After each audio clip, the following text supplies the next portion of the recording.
I've been tweaking and twerking for the past week, and there's one stumbling block that I'm constantly wrestling with that I need to put down so the country can just move forward. Racism. Now, I'm going to get down, so if you're a sensitive person, I suggest you not listen to this article and just move on to something less demanding like maybe Sesame Street, okay?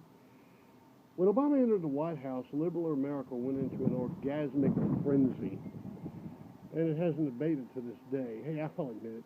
I even thought it was pretty cool. I mean, I wasn't concerned with any one man dominating the government. You know, they had three branches, Constitution, and over 200 years of history to back it all up. And then slowly the insinuations began to come. Oh, he had his moments. Remember the incident between the two guys when Obama invited them up to the White House for a beer? I can't even remember the names, but I do remember that the president drank a Bud Light. I also remember another day.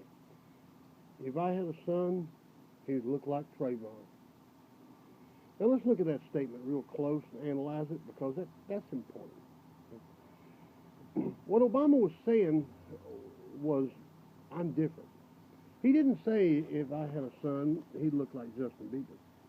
He was saying, I identify with Trayvon Martin solely because he's black. He was saying, this is a black thing. The bees are swarming, okay? There's more to come. At that moment in time, President Barack Obama was publicly announcing that there are them and there are us. Now, the country was too busy moving into two armed camps to even notice that in addition to that, a Latino with black roots, mind you, was designated as an honorary white man. You see, the entire Trayvon Martin incident wouldn't have cooked unless there was a white man involved. So it was George's time in the barrel. Now, I'm not going to go through the whole case. Suffice to say that Zimmerman was a flake, Martin was a flake, and Obama took it and he gave us a bowl of cornflakes. So now the race was on. Everything boiled down to race. The liberals grabbed that ball and ran for a touchdown with the crackers on the sidelines and the cast. The mainstream media picked up on it, and when the facts or good sound journalism wouldn't work, they just played that trusty old race card, and Hollywood rubbed itself suggestively. Race filtered into every single thing that hit the news, no matter how frivolous the story. You couldn't discuss a yellow-bellied sapsucker without being called a racist. Two little girls couldn't sell lemonade, and there were rules. If you admitted that someone was black, you were racist. The rules became so refined that the very mention of color in a major crime became forbidden, unless, of course, the criminal was white, and then it was Katie Bardor. And if you pointed out that this was not fair, then you were a racist. Then there was Ferguson. A hoodlum charged at a police officer got killed and an entire town burned while Eric Holder danced the Watusi with Al Sharpton, making sure that the fires of separation did not die out. At this point, the liberals were foaming at the mouth. If a white person ordered black coffee at a diner, he was a racist. The nation had gone mad. Then naturally, a white chick up in Washington State turned black, and the transformation was complete. When Donald Trump announced his candidacy, he spoke just over 8 minutes. About a minute and a half was directed at the problem of the border. To summarize his statement, it's this simple. If you cross an international border without proper documentation, you are breaking the law. You are, in effect, a criminal. You cannot refute this. If you break into someone's home, you are a criminal. If you apply to enter any nation and you have a felony record, you will encounter obstacles. Ask Edward Snowden how long he lived in that airport before Putin finally let him in. And even then, it was with stipulations. One standard of international law is keep your bad boys to yourself. Mr. Trump pointed out that doctors and lawyers were not swimming the Rio Grande, rejects were. The liberal left could not counter this, so they just screamed racist.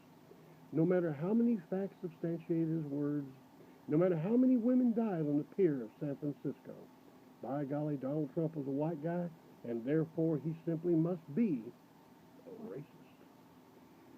Then they stood back in snake amazement as he zoomed to number 2 and then finally number 1 in the polls, even trying to say there was something fundamentally wrong with the Republican Party, indeed America, because of the surge of popularity of such a depraved man.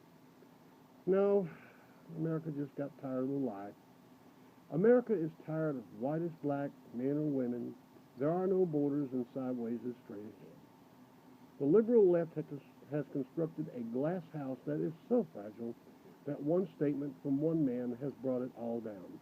Think about that. Everything Barack Obama has done in the last 6 years is now on the table because of a few choice words from a New York real estate broker. That's profound. That's biblical. Donald Trump has overturned the tables of the money changers. So what is racism?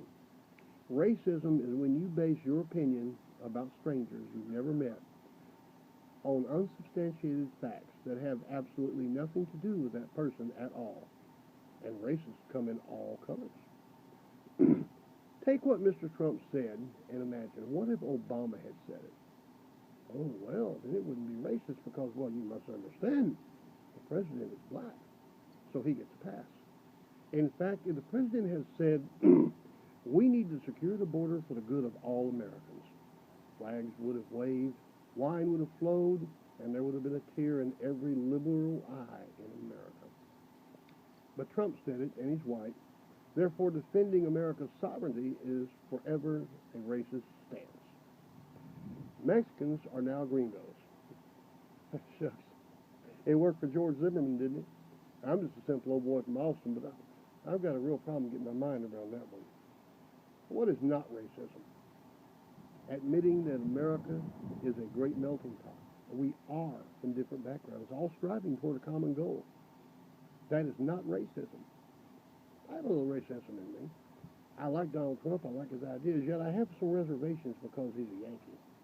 You got to watch them Yankees because they talk real fast and they'll steal all your money. See how stupid that is? About as stupid as opening the bridge at Laredo because some bunch of liberals waved a rainbow flag around. The liberal model of society has failed miserably. It has killed millions of babies, perverted our children, and endangered the very security of the nation itself. Middle America has been too busy working to pay for this dog and pony show to stand up, but Donald Trump put his cards on the table. You can defeat a man, but you cannot defeat an idea, and it matters very little if he wins.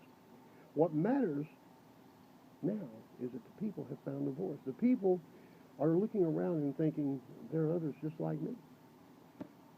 As the political pendulum swings back to the right, it's going to be terrible. People are going to die. As America rises in righteous anger, many who have bought into the deceptive model put forth by the race baiters will pay the price. But when it's all over, the nation will be strong again. Then that Confederate flag will come down because that era will truly have passed, and the government of the people, by the people, and for the people shall not perish from the earth. Y'all can swat them D's now.